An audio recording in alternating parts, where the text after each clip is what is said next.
Hello viewers, welcome back to my YouTube channel. Today the topic that we are going to discuss, the topic is about the habits, customs, tradition and the demography that involved in the corruption. So we say that different countries have different attitudes to corruption.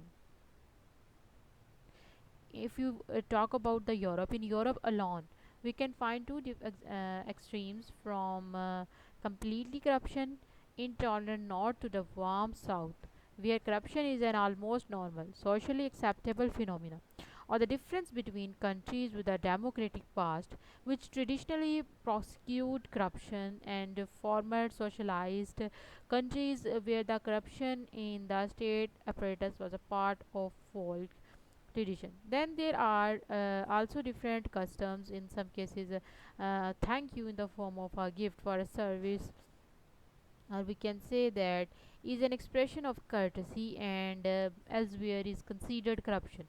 Everything is only a matter of ethics and morality. However, they can be very different in different areas and different countries. So, if we talk about some forms of corruption, some forms of corruption also relate to an informal form of social security, where the family or the immediate community takes care of its member. Such forms of informal social society prevail in less developed countries where there is no legal regulation of formal social security, and in the countries of the southern Europe, where the influence of the broadened family is still very strong, like for example Albania.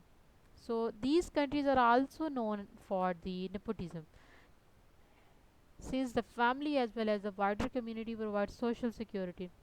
The family or the community takes care of the members, who in return must be loyal and in a very low repay the benefit they receive from it. So we talk about different classifications of the countries.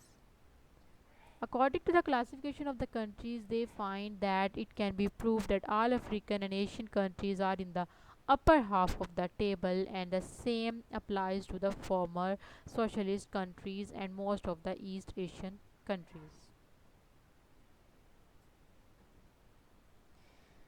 So, if we talk about the different questions, therefore arises, why do some religions respect the rule of law more than others and control corruption? Do the characteristics of a particular religion themselves lead to the results? Are there any difference in religious doctrines, practices, or cultures that lead to such results? Are there other links that are not rooted in the religious culture but are related to religious affiliations? People living in these countries perceive more corruption than others. On the contrary, most European countries and some of the former English colonies show lower perception than the average.